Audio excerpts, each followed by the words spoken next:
Hi, I'm Dave Vickers and welcome to the Photo Show. In these days of online shopping and large warehouse outlets, it's unusual to find small independent photographic shops anymore. But I've gone to visit one in southwest London, which is about to celebrate its 60th year in business. While I was there, we talked about how they've managed to stay in business for so long, their love of Leica cameras, and why their shop is the favourite of a Hollywood superstar. So stay tuned to the end to find out exactly who that is. For now, let's pop over to Croydon and talk to Paul and Reg. Now to start with, I have a mystery object. I'll show you it, and I'll have a guess, and then I'll tell you what it is at the end. What's that? The Nikon F. It's part of a mascot of a car. No? Nope. It could have been a camera that's been melted down. That's why you thought Nikon F. Yeah. It's not the Spirit of Ecstasy. You can certainly say that. Is it molten something? Yes. Is it bullets? No. No. It's obviously a camera, I assume. It is. Yeah. All right. It is. Melted down Leica. We have a winner. Well, there we go. We have a winner.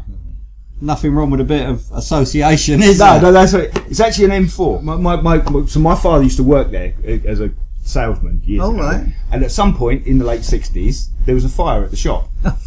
And when they went back in, one of the few things that not survived was an M4 that had melted in the fire and dribbled over the shelf. Must have been some fire. And for some reason, my dad picked it up and had it mounted. I think that's worth a fortune. Well, I'm sure it's not. I want to see that restored to an M4. If you could put it back, what I was going to say, is there any chance you could repair it? Yeah, leave it with us. Yeah, so it'd be caught in the fire. I've had a Leica camera since I was 17. Wow. Right, the Leica 3B with a 5cm f2 scimitar, which today is probably, it cost me exactly £199 and 10 shillings. That's a lot of money in those days, Today it's worth about 350 quid. Or if you get a read, which is the copy of it, the English copy, £2,000. You think the original will be worth?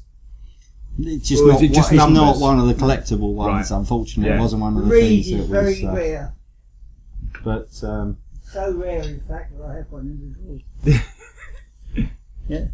So this is the copy of all the plans for this camera were captured from the Germans after the war in the 50s. Okay. And Reed and Sigris, which is an engineering company, decided to make an English Leica. And it's an exact copy of the Reed 3, which is one of these screws pointed up here. Because I suppose after the war as well, sort of German products weren't that sought after. But probably weren't that popular. Yeah, no. But that's a fantastic camera. Yeah. And then 59, Ted went to Spain, Dad took over and went into running the shop, running the business, but always had a love for cameras. So that's where that came in. And then we expanded that into next door, so we had two shops again. Okay. And that was doing all the electrical. And this one then gradually got converted to cameras. Right, okay. And we were a main Leica dealer for all that period of time. And it was about 1987-ish, something like that, that we finally were really heavy into cameras, where we are now. Yeah. We'd always traded in them before, but it sort of came into the business. And you were a main Leica dealer? A main Leica dealer at that point, so we sold all new ones, did everything. Yeah. And we traded next door with hi-fi. So that was it. So it was basically now cameras, so that was mid-80s, sorry. And what was the market like then for sort of the high-end cameras like fantastic. the Leicas? Yeah. It was a fantastic market. It's one of those items before digital where people wanted to aspire to buy a Leica. They wanted the best camera you could buy, the best lenses you could buy. And they were the best. And mechanical could be fixed, go on forever and ever and all the rest of it, and you get people trading the old Leica 3s, Leica M's, going right the way through to the M6s and M7s at a similar sort of time. But then we got the innovation of digital, and of course Leica went into that, and to where we are currently, the Leica digital cameras are such a lot of money. We lost the agency because Leica put down a whole load of conditions and things like that, which meant we couldn't fulfill those conditions. Yes, yeah. But we now continue in the second-hand camera market with, again, the classic cameras, the Leicas, the Rolleis, anything that's early. Quality items. Yeah, Proper quality makes. We still yeah. do some of the others for kids wants a camera just for school. Traditional cameras, the film cameras are coming back, Polaroid's coming back, and it's the students, children, kids, all ages who want to buy these cameras. They want the retro feel. Yeah. And there's lots of stuff on the internet out there which is being shot in black and white and being shot with film, and they like the feel. Yeah. And so it's not just, you know, the middle-aged to elderly people, it is the youngsters who are driving this industry. And are the youngsters looking for? Are they sort of coming in saying, "I want an old Nikon F," or are they? Yes. They're They're looking researching. For they're looking for researching. classic. Yeah. To a degree. Their researcher come in, they want, and compacts, high quality compact cameras. 3-4 years ago, market was dead. Now, everyone that comes in of good quality, there's somebody out there for.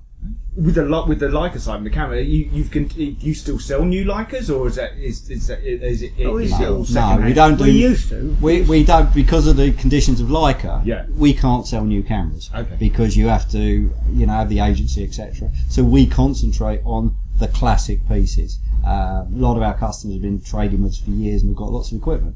So they'll often chop and change around and things like that, and buy the film cameras. So it's a bit like the classic car market. So Yeah. I've driven the MG for 6 years. I want to go. Yeah. Okay. I've driven out, I want to advance to something Yeah. a little bit better or Yeah. something like that or whatever, or I want to add to my collection. And it's add to the collection. Yeah, All so- Leica so- stock we had, we sold, everything that went out, things like that. Yeah, there was all that all the time. And was that still being sold sort of as a walk-in trade? Or was Yeah, it, there was still walk-in trade. The real innovation with digital is it stopped people with the walk-in. Everybody wants to sit at home and buy online. Leica products are now all digital. You know, they are so expensive that the average person can't really afford to buy a new Leica product unless they are really dedicated. And they've got a lot of dedicated people out there. But with Leica's digital side, it's very difficult to justify the quality that you would have justified with a film camera, where you've got that the thing of the handmade mechanical side of a film Leica. It's very difficult to replicate that in a digital camera that's got a very short shelf I think life. we'd agree with that. Yeah, sure. Life. The problem is that most digital brands, including Leica, they use other parts. Well, if you take the old Leica 3s and M's and stuff like that, the majority of them were made by Leica. Yeah. But now they take sensors from other people, and they take electronics from other people, and they put the brand name on it. And so it's a little bit. I feel, and this is my feeling, the brand has gone down slightly. When digital came in, we used to have, I think, contacts. There was a flip contacts, which I think we've still got. I think one floating around. Little flip, beautiful, 3 megapixels. That's all it was, and we stocked that. And Sony did a 1 megapixel camera, and we stocked that. The Leica, of course, were doing a thing called an M8, which was thousands of pounds. We stocked that. We sold loads of them.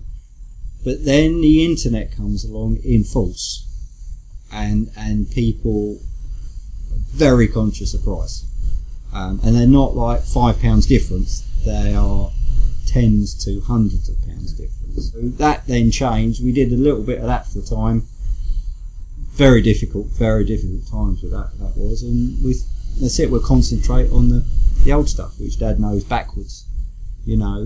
Don't know it forwards, but No, knows it backwards, and people appreciate that. And now we've gone full circle to where we are now, which is where people are appreciating the expertise more than just buying a box. There's resurgence in everything, all aspects of film photography. Polaroids. it's a bit like gramophone. It's like gramophone. It's the vinyl now is making a comeback. Yeah. I mean, one time people were chucking vinyls in the bin. And they like the feel of the older stuff. They feel though they're picking up something of quality. They also, you pick up a digital camera and shoot 1,000 pictures, you may not get a good one. Where if you're paying for a 36 reel of film, you think, Makes you it's think. going to cost me for the definitely film. concentrates the mind. It concentrates the mind a bit yeah. more. Looking There's a forward. lot of people looking for cameras which are suggested to them by the teachers.